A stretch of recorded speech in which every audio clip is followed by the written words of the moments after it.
ring road ya. Ini juga tidak terrealisasi. Pembangunan dermaga, pembangunan kelas bandara, peningkatan kelas bandara yang hari ini. Seperti inilah saat fraksi Partai Nasdem menggelar press conference usulan hak interpelasi kepada pemerintah Kabupaten Jember kepada sejumlah awak media Senin siang. Fraksi Nasdem menilai RPJMD sebagai acuan dan panduan utama manajemen pembangunan setiap tahun selama 5 tahun untuk memberikan arahan kebijakan mewujudkan visi pembangunan daerah. Adapun 9 poin yang terlampir dalam usulan hak interpelasi tersebut yang nantinya akan ditanyakan kepada Bupati Jember, seperti program unggulan Jember 1 Data, wes wayahe SDM Jember unggul, wes wayahe infrastruktur Jember mantap, industrial framing, pelayanan Jember handal, wes wayahe Jember permata Jawa, wes wayahe Jember tumbuh, Gerda Jaya hingga wes wayahe Jember berdaya.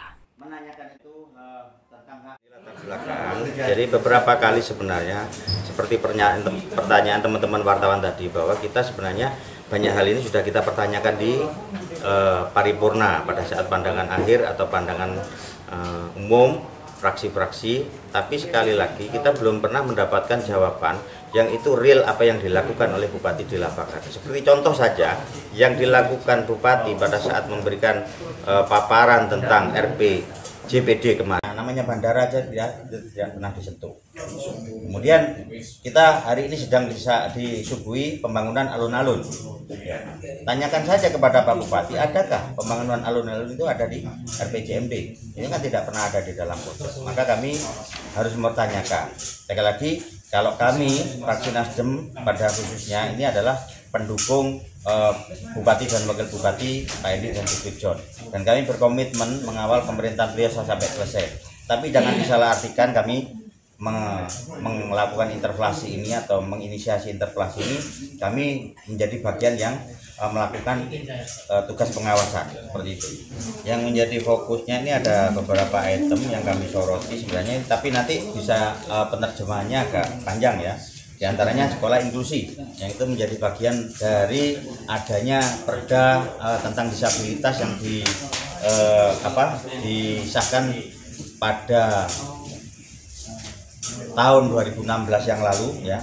Kemudian adalah pembangunan Jember Safety Center ya. Kemudian Jember Outer Ring Road yang sampai hari ini jangankan dilakukan, rencana aja tidak ya. Kemudian pembangunan dermaga, kita tidak tahu masa depannya seperti apa karena di sana masih berurusan dengan urusan tanah negara dan urusan tanah Pemkab. Kemudian peningkatan kelas bandara, ini jelas ya.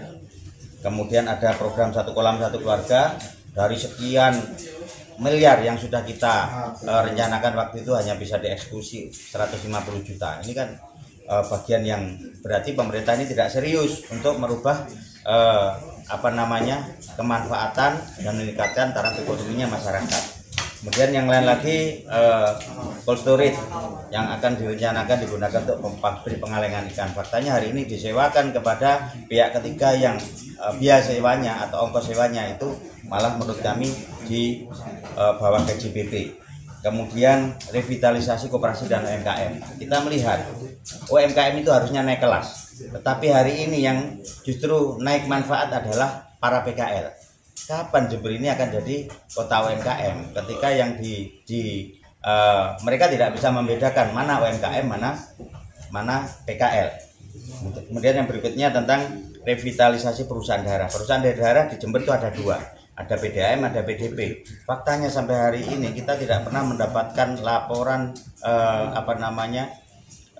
progres baik daripada 2 perusahaan itu. Malah justru kalau bicara sambungan di PDAM ini malah justru patut kita pertanyakan. Padahal Jember adalah salah satu kota dengan pesantren terbanyak di Jawa Timur. Kemudian yang berikutnya adalah program koperasi pesantren. Jangan ngomong koperasi pesantren dong, UMKM aja kita nggak bisa nyentuh.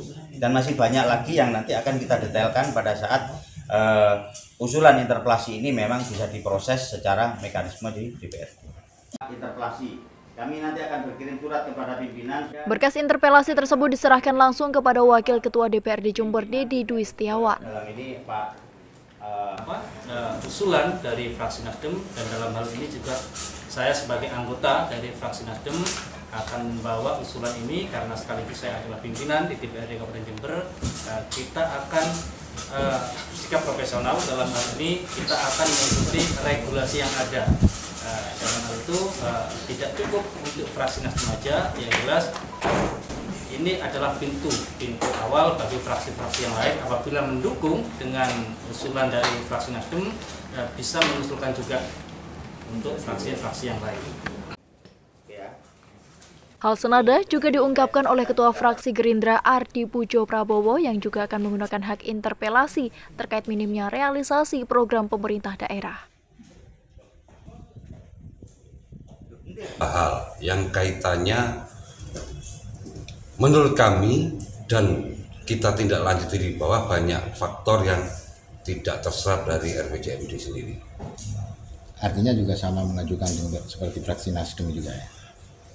Kami sama karena memang di sini juga melekat yang sama sehingga teman-teman waktu turun di bawah juga mendapatkan hasil yang sama. Untuk poin-poinnya apa sama juga? Salah satu contoh kita tentang kaitannya dengan kesejahteraan para GTT, PTT yang saat ini juga masih belum terrealisasi dengan baik.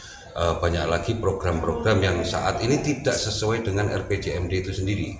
Tadi ada 9 poin yang nanti akan kita serahkan kepada pimpinan dan alhamdulillah fraksi Gerindra sepakat untuk menggunakan hak bertanya atau interpelasi kepada Bupati. Kalau mungkin besok kami akan serahkan surat fraksi kami kepada pimpinan.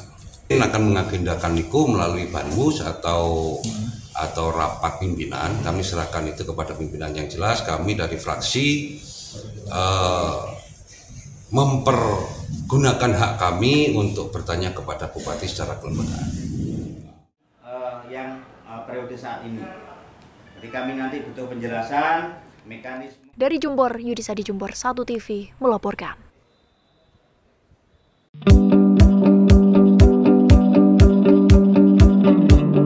Institut Teknologi dan Sains Mandala menerima mahasiswa baru tahun akademik 2024-2025. Fakultas Ekonomi dan Bisnis terdiri dari S2 Magister Manajemen, S1 Manajemen, S1 Akuntansi, S1 Ekonomi Pembangunan, D3 Keuangan dan Perbankan. Fakultas Sains, Teknologi, dan Industri terdiri dari S1 Sistem dan Teknologi Informasi, S1 Rekayasa Perangkat Lunak. Jadwal pendaftaran gelombang 2 20 Februari sampai 30 Mei 2024. Gelombang 3 31 Mei sampai 21 Agustus 2024. Informasi pendaftaran 0821 4002 3227 atau 0812 5255 4205. Program unggulan